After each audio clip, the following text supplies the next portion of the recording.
ரிலேஷன்ஷிப்குள்ள போறதுக்கு முன்னாடி அது திருமணமா இருக்கட்டும் இல்ல ஒரு ஆண் பெண் காதல் ஏதோ ஒரு ஒரு ரிலேஷன்ஷிப்குள்ள போறதுக்கு முன்னாடி ஆணுக்கு ஒரு கேள்வி வரும்.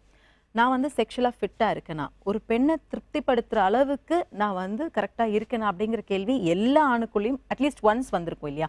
இந்த கொஸ்டின்ஸ் உங்ககிட்ட வந்திருக்கா டாக்? இது ரொம்ப காமனா வர ஒரு கேள்வி தான். பட் இதோடைய தாக்கம் எங்கேருந்து வந்திருக்கு அப்படின்னு நம்ம பார்த்தோம்னா, ஐ திங்க் சினிமா பார்க்கறதுனால தான் நிறைய ஏற்பட்டிருக்கும்னு எனக்கு ஓகே. தோணுது. ஏன்னா இது இது வந்து நானே கேட்பேன். ஏன் உங்களுக்கு திடீர்னு இந்த மாதிரி டவுட் வந்து நல்லா தானே இருக்கீங்க நீங்க. எதுக்காக திடீர்னு வந்து எனக்கு டாக்டர் நான் வந்து கல்யாணம் பண்ணிக்க முடியுமான்னு தெரியல அப்படின்னு.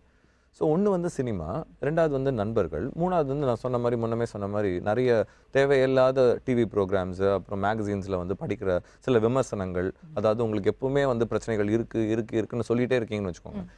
இது எப்படி ஆயிடுச்சுனாங்க, இப்போது நீங்கள் ஒரு ஷாம்பு வைக்கிறீங்க, சோப்பு வைக்கிறீங்கன்னு வச்சுக்கோங்க. இது நீங்கள் சும்மா நீங்கள் வந்து அப்படியே நீங்கள் விற்க முடியாது. நீங்கள் கருப்பாக இருக்கீங்கன்னு சொன்னீங்கன்னா தான் உங்களுக்கு வந்து ஒரு வெள்ளையாகிறதுக்கு ஒரு க்ரீமை விற்க முடியும்.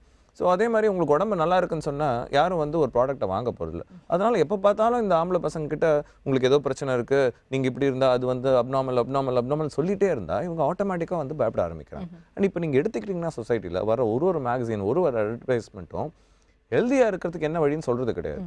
இன்னும் உங்களுக்கு பிரச்சனை இருக்குது, அந்த பிரச்சனைக்காக எங்ககிட்ட வாங்க நாங்கள் சரி பண்ணுறோன்னு சொல்லி தான் இந்த மாதிரி வந்துட்டு. ஸோ ஆப்வியஸ்லி இவங்களுக்கு வந்து மனசில் எக்கச்சக்கமான கேள்விகள்.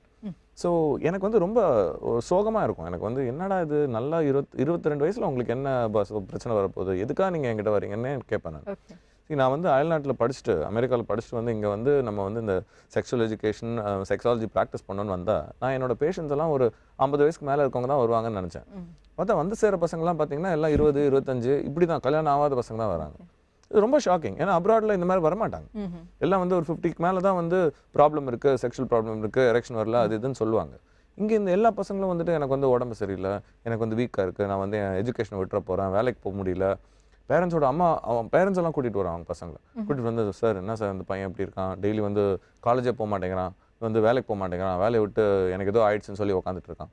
இது எல்லாத்துக்கும் முக்கியமான விஷயம் என்னன்னு பார்த்தீங்கன்னா வெளியிலேருந்து வர அந்த தாக்கம் தான். எப்போ பார்த்தாலும் உனக்கு பிரச்சனைன்னு எல்லா சைட்லையும் உங்களை போட்டு பம்பார்ட் பண்ணுறாங்கன்னு வச்சுக்கோங்களேன், ஆட்டோமேட்டிக்காக நீங்களும் நம்ப ஆரம்பிச்சிருவீங்க ஏதோ பிரச்சனை இருக்குது. ஸோ எப்படி அவங்க வந்து ஃபிட்னஸ் நார்மலாக இருக்கா இல்லையான்னு நம்ம கண்டுபிடிக்கிறதுனா ஹிஸ்ட்ரி டேக்கிங். அதாவது உங்களுக்கு என்ன பிரச்சனை, உங்கள் நார்மலாக உடம்பு நல்லா ஃபிட்டாக இருக்கீங்களா, ஹெல்த்தியாக ஃபீல் பண்ணுறீங்களா, டெய்லி காத்தால எழுந்தால் பெட்லேருந்து துள்ளி ஓடுற அளவுக்கு தெம்பு இருக்கா உங்களுக்கு, இதுதான் ஃபஸ்ட்டு கொஸ்டின். 2வது கொஸ்டின் உங்களுக்கு வந்து விரைப்புத்தன்மை.